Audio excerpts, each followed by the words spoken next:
இந்த ஈகோவை அழிக்கிறதுக்கு ஏதாவது வழி இருக்கா சார்? இந்த ஈகோவை எரிக்கணும் அப்படின்னா அன்பு வந்துச்சுன்னா போதும், ஈகோ நிறைய மனிதர்கள் வளராத காரணம் பொறாமைங்கிற ஒரு குணம் தான். ஈகோ ஒரு வாரத்துல சொல்லணும்னா 10 பிரிக்கணும்னா காமம், குரோதம், லோபம், மோகம், மதம். குருவோட அவசியம் எவ்வளவு முக்கியம் சார்? தொட்டு காட்டாத வித்தை சுட்டு போட்டாலும் வராதுன்னு அதனாலதான் வந்து சொல்லுங்க. அதர்மத்துல வாழ்றவங்க நல்லா இருக்காங்க. அதர்மத்தில் வாழ்வோம் ஒருபோதும் நன்றாக வாழ மாட்டான். புரிந்து கொள்ளுங்கள், வெளியே பார்த்து ஏமாறாதீர்கள். இன்றைய இளைஞர்கள் வந்து ரொம்ப சோர்ந்துடுறாங்கல்ல, அவங்க ஏன் இப்படி சோர்ந்து போறாங்க? சோர்ந்து போகாம இருக்கிறது வழி இல்ல, அதுக்குண்டான மாபெரும் காரணம் என்ன அப்படின்னா, அறம் கர்மம் இது ரெண்டும் தெரியலன்னா ஒருத்தனால முன்னேறவே முடியாது. இருக்கிறதுலே பேரழக பிரம்மாண்டத்தை பார்த்து ஆராய்ச்சி பண்ணி அதுல இருக்கக்கூடிய ஞானத்தை கத்துக்காம கண்ட கருமாந்திரத்துல போய் டைம் வேஸ்ட் பண்ணும். இந்த குழந்தைகளுக்கு பக்தி மார்க்கத்தை எப்படி கொண்டு போறது? ரொம்ப சிம்பிள். பக்தினா வேற ஒண்ணும் இல்ல, நன்றி உணர்வுன்னு அர்த்தம். அருமை. இப்ப கடவுள் அடைகிறதுக்கு பக்தி வேணுமா இல்ல ஞானம் வேணுமா? நீ ஒண்ணுமே இல்லடா. சக்சஸ் இந்த வார்த்தை நோக்கி தான் எல்லாம் ஓடிக்கிட்டு இருக்கோம். இந்த சக்சஸ் அடையணும்னா நான் என்னென்னலாம் பின்பற்றணும்? இல்ல, முதல்ல அந்த சக்சஸுக்கு உண்டான அர்த்தமே தப்பா இருக்குங்க.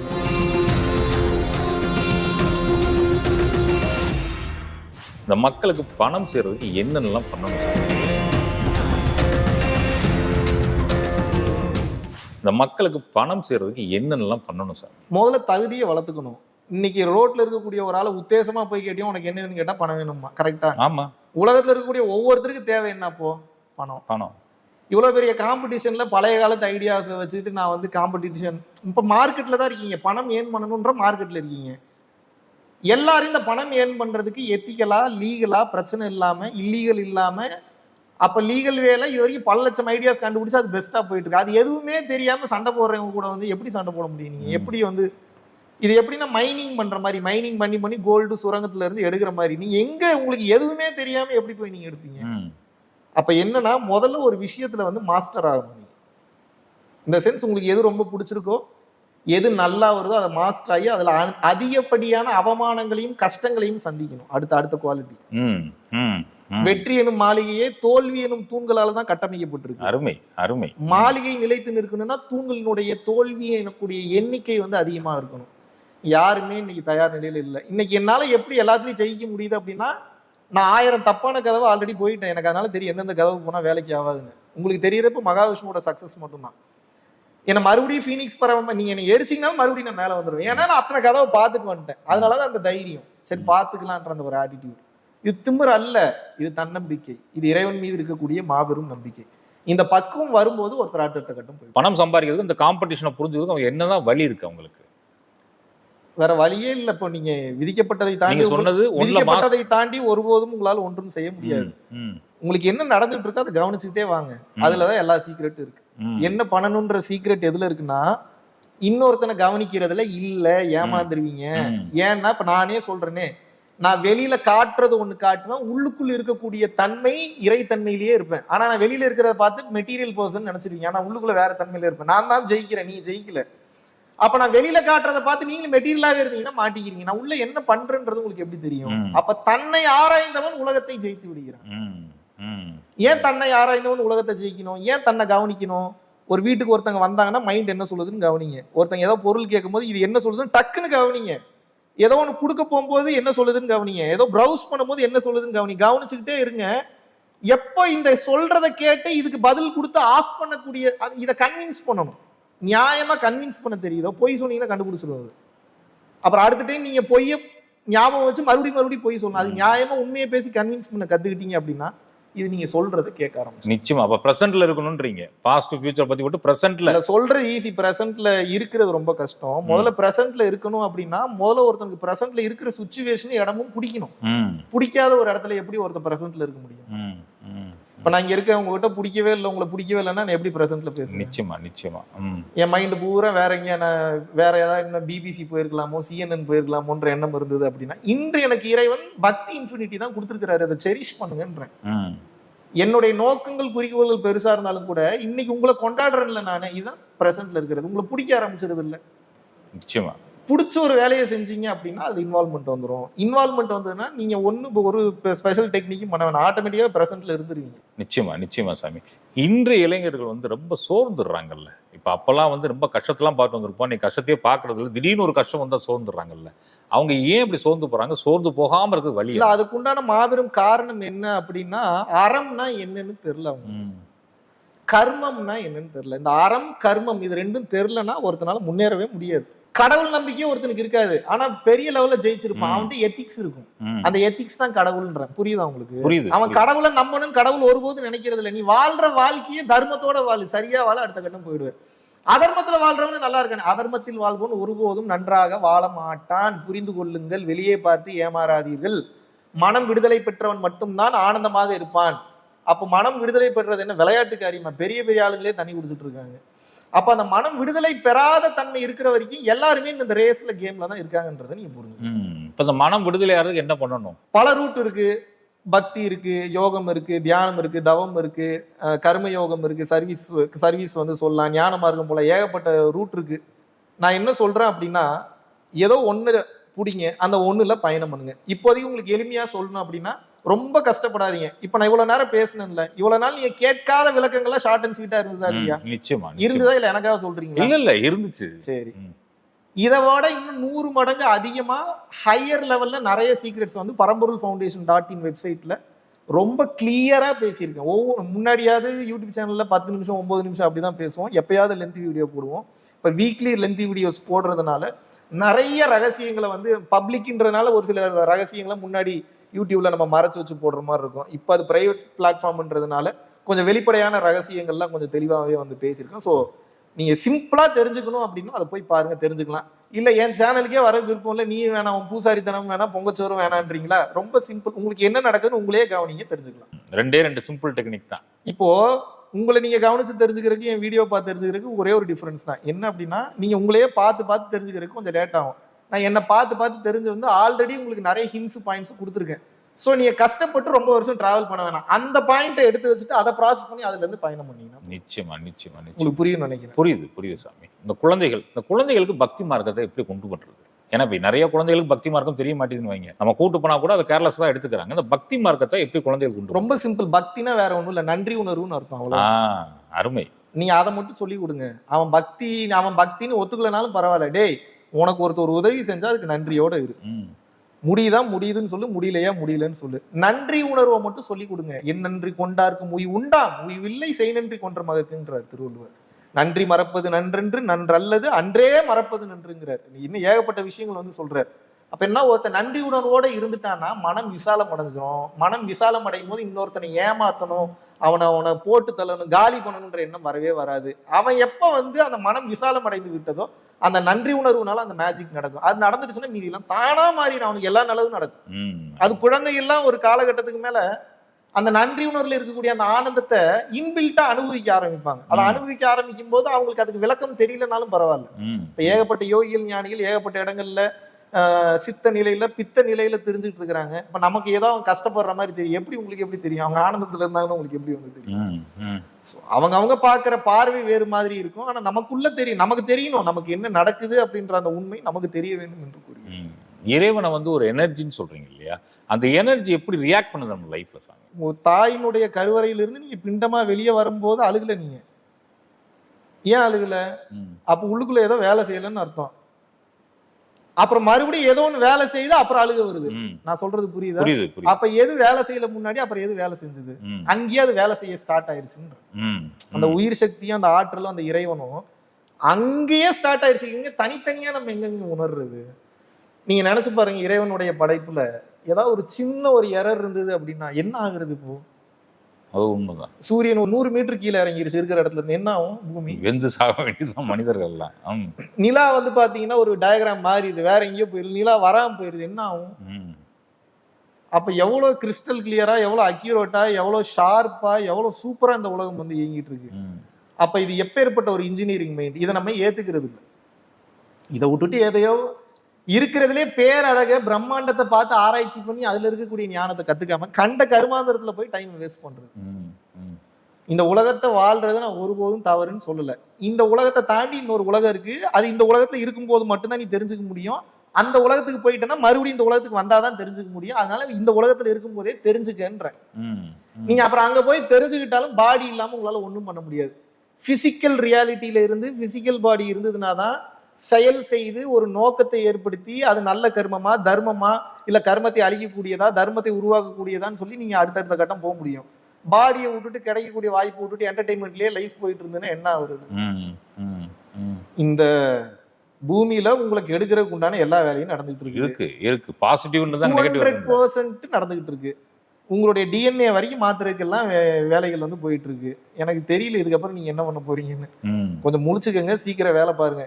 நீ என் ஃபவுண்டேஷன் வெப்சைட்டுக்கே வரலனாலும் பரவாயில்ல, வேற யாராவது நல்லா சொல்லித்தரவங்களை பார்த்து கத்துக்கிட்டு வாழ்க்கையில் அடுத்த கட்டம் இந்த சென்ஸ் நீ மெட்டீரியலாவே யோசிக்காதீங்க.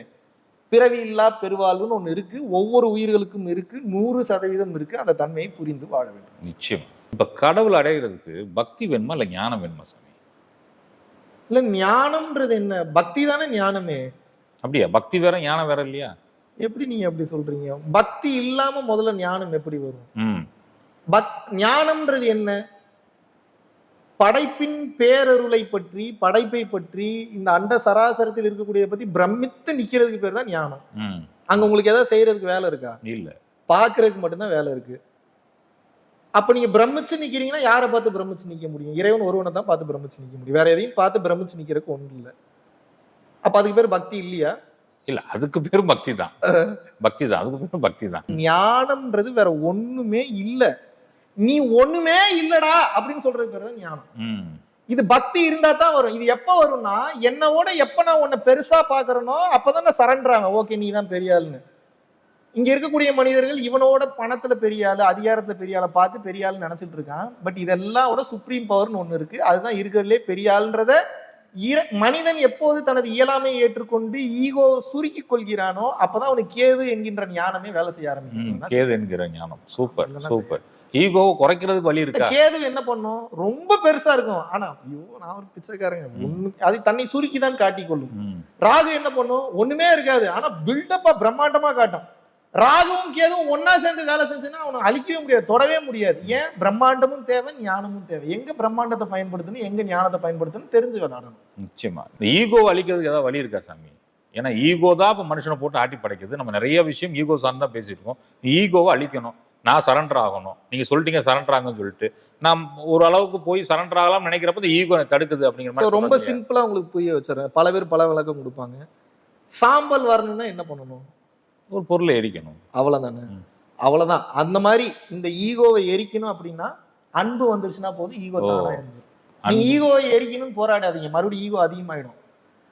பிற உயிரையும் தன்னுயிர் போல நேசி, வள்ளல் பெருமான் சொன்னது போல தன்னுயிர் போல கவனிக்கும் போது அதுக்கு பணம் காசு கொடுத்துக்கிட்டே இருக்கணும்னு அவசியம் இல்லை. அந்த பாவனை, அந்த ஃபீலாவது வரணும். இப்போ உங்க மேல நான் அன்பு காட்டணும்ன்றது நான் பணம் காசு கண்ணாடி வீடு வாசல் வசதி தான் வாங்கி கொடுத்து ப்ரூவ் பண்ணணும்னு அவசியம் இல்லை. உங்களை நான் பார்த்துட்டு இருக்கும்போது உள்ளுக்குள்ள நான் உருகுனாவே போதும், எனக்குள்ள ஆன்ம உருக்கம் நடந்துருச்சு, அதுதான் இருக்கிறதுலே ஹையஸ்ட்ன்ற. அதை தாண்டி ஒண்ணு இல்லைங்கிறேன். அந்த கருணை வரணும். அந்த கருணை வர ஆரம்பிச்சிருச்சுன்னா ஈகோ குறைய ஆரம்பிச்சிடும். எதனால எப்பயுமே உங்களை முன்னிறுத்துறீங்க? எனக்கு ஏதோ ஒன்று தேவைன்றனால முன்னிறுத்துறீங்க.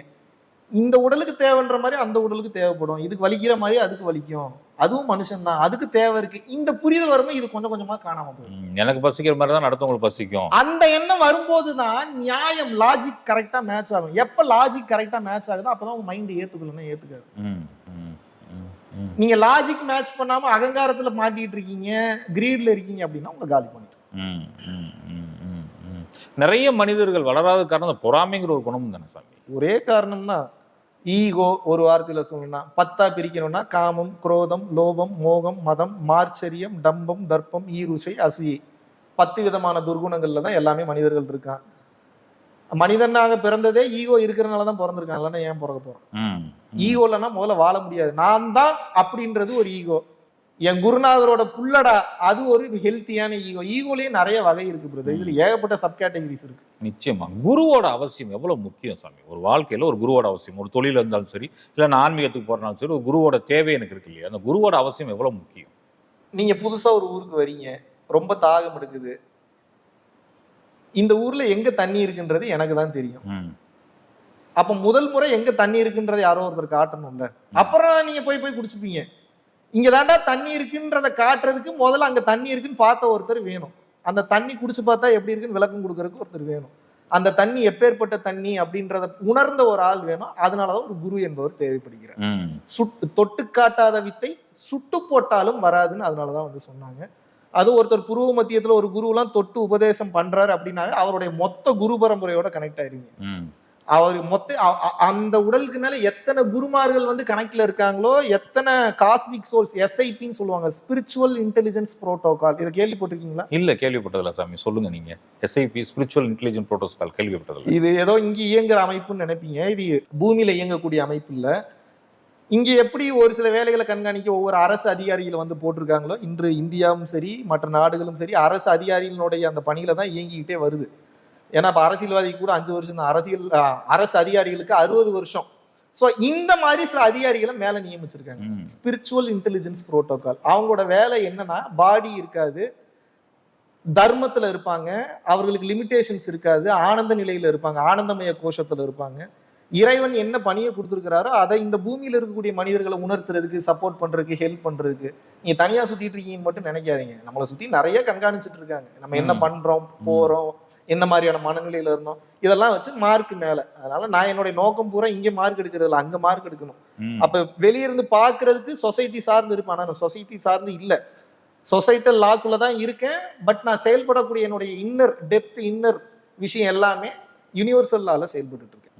நீங்க சொல்றத பார்த்தா இந்த லார்ட், மாஸ்டர், டீச்சர்ஸ் எல்லாம் சொல்லுவாங்க, அவங்கள சொல்றீங்களா நீங்க? Law not lord, law universal law. Universal law, societal law படிதான் வாழ்றேன். ஆனா என்னுடைய புரிதல் யூனிவர்சல் லா வரைக்கும் தெரிஞ்சு வச்சிருக்கேன்.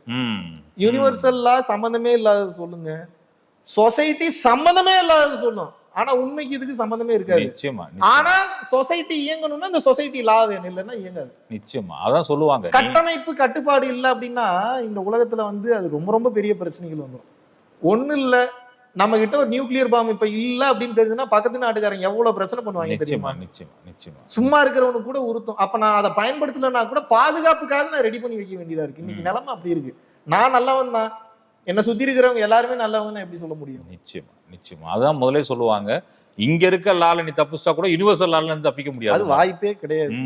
இங்க நீங்க எங்கிட்ட வேணா தப்பிச்சுக்கலாம். அப்ப அதை தெரிஞ்சுக்கங்கன்ற அந்த லாவை தெரிஞ்சுக்கிட்டு இந்த கேம் விளையாடுங்க, ஈஸியா ஜெயிக்க முடியும். Super sir. என்ன சொன்னாலும் மனுஷனா போயிட்டோம், ஒரு மனுஷன் தனக்குள்ள ஒரு தெய்வீக சக்தி இருக்குல்ல, அது எப்படி உணர முடியும் சார்? அப்பயே சொல்லிட்டேனே, உங்களோட ஸ்பெர்ம் தாங்க உங்களோட தெய்வீக சக்தி. அது ஒண்ணு. இப்ப அதை அதிகமா விரயப்படுத்தாம இருந்தீங்கன்னா அதுவே கொஞ்சம் கொஞ்சமாக எவாபரேட் ஆகி மேல பயணிக்க ஆரம்பிக்கும். இறைநிலையை உணர்றதுன்னா என்ன? அந்த ஆனந்தத்தை அனுபவிக்கிறது தான். அதுக்கு உங்களுடைய லைஃப் ஃபோர்ஸ் ரொம்ப ஸ்ட்ராங்கா இருக்கணுங்கிற. இது சொல்லி எல்லாம் புரிய வைக்க முடியாது, உணர்ந்தாதான் தெரியும். அதை உணருங்கன்ற. ஜீவ ஒழுக்கம், கரண ஒழுக்கம், இந்திரிய ஒழுக்கம், இந்த 3 ஒழுக்கத்தை எவன் பின்பற்றானோ அவனுக்கு இறைவன் காட்சிப்படுவார். காட்சிப்படுவார்னா முன்னாடி வந்து வேலாயுதம் சூலாயுதத்தோட நிக்க மாட்டார். நீ விருப்பப்பட்டீங்கன்னா அப்படி கூட அணுக்கள் ஒன்றிணைந்து காட்சி கொடுப்பார். விஷயம் என்னன்னா தனக்குள் உணர்வது, அது டேஸ்ட் பண்றது, எப்படி இருக்குன்றத பாக்குறது. இப்போ மனிதன் கஷ்டங்கள் கவலைகள் இருக்கிறதுனால தானே இவ்வளவு பிரச்சனையில இருக்கு. எதுவுமே இல்லாம ஆனந்தமா இருந்தா எப்படி இருக்கும்? அது ஒரு நிலைதான், அது உச்சகட்ட நிலை இல்ல. போக போக அதுலயே பல்வேறு நிலைகள் இருக்கு. ஸ்டெப் பை ஸ்டெப்பா நீங்க போறதுக்கு யோகம், தியானம், தவம், இல்ல அருள் உபதேசங்கள், அருளாளர்களோட ஆசீர்வாதங்கள், தீட்சைகள், ஏதோ ஒண்ணு பண்ணணும். தானம், தர்மம், அன்னதானம் கொடுக்குறது ஒன்னையும் பண்றது இல்ல. வாழ்க்கை மட்டும் நல்லா இருக்கணும்னு அப்படி இல்ல, எதுவுமே பண்ண முடியல. டெய்லி ஒருத்தருக்கு சாப்பாடு மட்டும் அன்னதானம் பண்ணிக்கிட்டே வாங்க, உங்களோட லைஃபே ட்ரிமெண்டஸா மாறிடும். சக்சஸ் இந்த வார்த்தை நோக்கி தான் எல்லாம் ஓடிக்கிட்டு இருக்கோம். இந்த சக்சஸ் அடையணும்னா நான் என்னென்னலாம் பின்பற்றணும்? இல்ல, முதல்ல அந்த சக்சஸுக்கு உண்டான அர்த்தமே தப்பா இருக்கீங்க. நீங்க சொல்லுங்க, சக்சஸ்னா என்ன மீன் பண்றீங்க? நீங்க நினைச்சது நடக்கணும். அது எப்படிங்க சக்சஸ் ஆகும்? இப்போ ஒரு எக்ஸாம்பிளுக்கு இப்ப உட்கார்ந்துட்டு இருக்கீங்க, நினைச்சது நடக்குது, சரி ஓகே, இப்ப நான் தான் கடவுள்னு வச்சுக்கங்கன்னு தான் சொல்ற. கடவுள் இல்ல, உங்களுக்கு வரத்தை கொடுத்துட்றேன். இப்ப நினைக்கிறதெல்லாம் நடக்குதுன்னா, இப்ப ஒரு புலி வந்து என் கழுத்தை கடிச்சிருந்தா என்ன நினைக்கிறீங்க? இப்ப நடந்துருச்சுன்னா என்ன பண்ணுவீங்க? அவ்வளவுதான், முடிஞ்சு. அது எப்படி சக்சஸ்ன்றீங்க?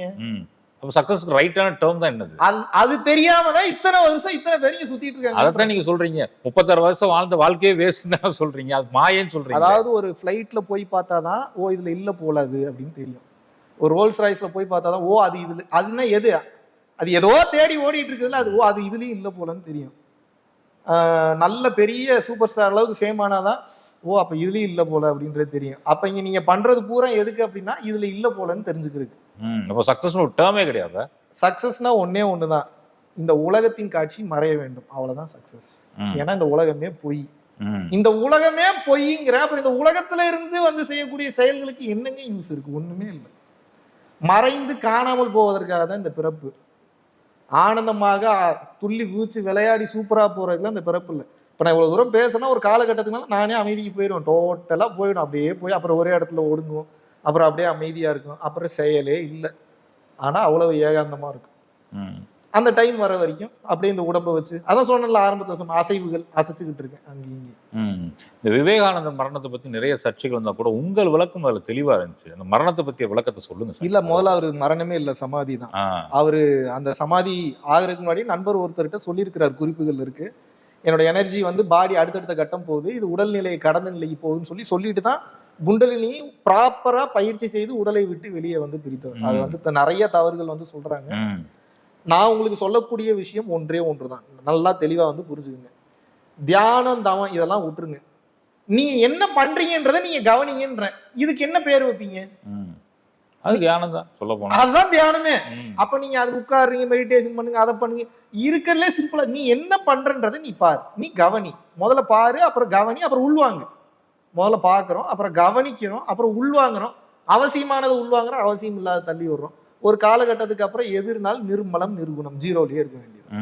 அந்த பக்குவத்தை வளர்த்துக்கணும். இல்ல, நான் என்ன சொல்றேன்னா, விவேகானந்தரையோட ஒரு மாபெரும் ஞானியை இந்த உலகத்துல வந்து பார்க்க முடியாது. சிகாகோ மாநகர்ல போய் பேசும்போது அமெரிக்கால வந்து சிஸ்டர்ஸ் அண்ட் பிரதர்ஸ், அது வெறும் வார்த்தை அல்ல. அவ்வளவு நாள் நீ பெரியாள் நான் பெரியாள் பார்த்துட்டு இருக்கக்கூடிய இடத்துல சகோதரத்துவத்தை பேசுற சிஸ்டர்ஸ் அண்ட் பிரதர்ஸ்ன்றப்போ அது அவரோட ஐ கான்டாக்ட், அவருடைய கன்விக்ஷன், அவருடைய டிட்டர்மினேஷன், சுத்தி இருந்தவங்க எல்லாருமே மிரண்டு போனாங்க. அவ்வளவு பெரிய உலக புகழ் பெற்ற ஒரு பேச்சாக வந்து இருந்தது. அவரை உருவாக்கிய ராமகிருஷ்ண பரமஹம்சர் அந்த இடத்துக்கு வரல. ஆனா அவர் அந்த இடத்துக்கு வந்திருந்தார். அப்ப என்ன, ஒவ்வொருத்தருக்கும் ஒவ்வொரு பிறப்பு இருக்கு. அந்த பிறப்பு இப்படித்தான் நடக்கணும்னா அப்படித்தான் நடக்காது. யாரு நினைச்சாலும் ஒண்ணும் மாற்ற முடியாது. காளிதேவின் மகா அருளை பரமகிருஷ்ணர் பெற்றிருந்ததுனால அதே சீடனுக்கு அதே மொத்த அருளும் வேலை செய்யும்ன்ற.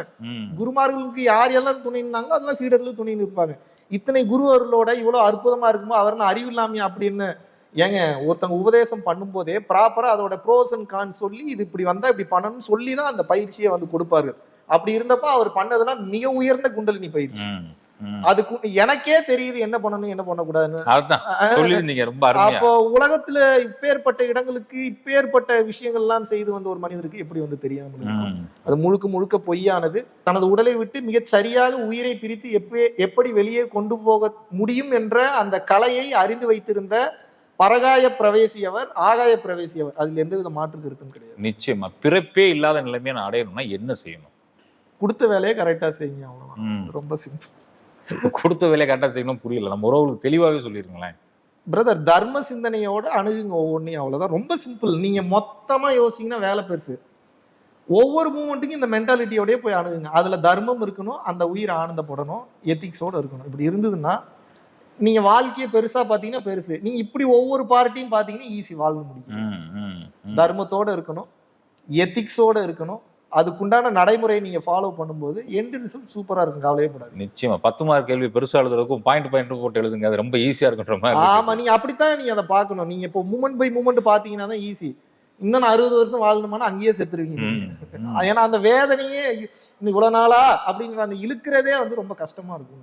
நிச்சயமா சாமி, நிறைய விஷயங்கள் பேசியிருக்கோம். நீ அடுத்தடுத்து உங்க இன்டர்வியூ வேணும் எங்க சேனலுக்கு. நெஞ்சார்ந்த நன்றிகள் சாமி, சுகமே சொல்லுங்க. ரொம்ப நன்றி. கூடிய விரைவில் மீண்டும் சந்திப்போம். பக்தி இன்ஃபினிட்டி நேயர்கள் அனைவருக்கும் மீண்டும் மீண்டும் ஒரு முறை நன்றியை தெரிவித்துக் கொள்கிறேன். குரு கடாட்சம்.